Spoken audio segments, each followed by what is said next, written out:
Let me focus on the possible outcomes of the fourth Financing for Development Conference.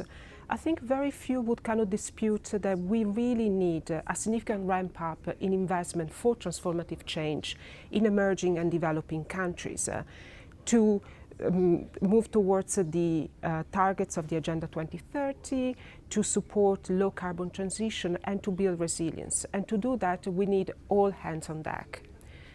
But the reality is that the international financial architecture is very different from the one we had at the time of the Addis Ababa Agenda for Action.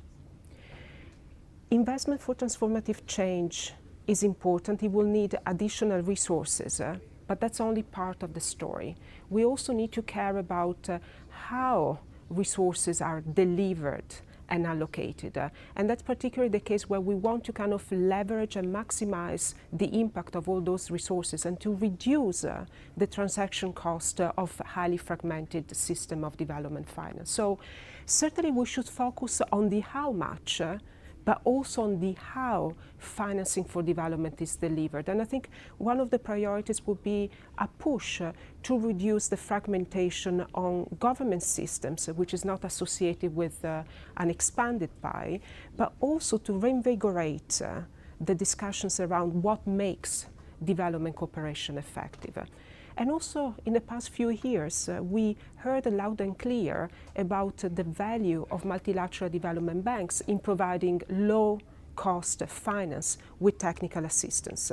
They've been very much under scrutiny over the past few years, individually and as a system. Progress has been made, but to me, going forward, we really need political leadership to keep momentum for the implementation stage of the reform agenda of multilateral development banks. And a space like the fourth Financing for Development Conference can also tackle those areas that haven't been debated and discussed in our fora, either in individual MDBs or even in the G20.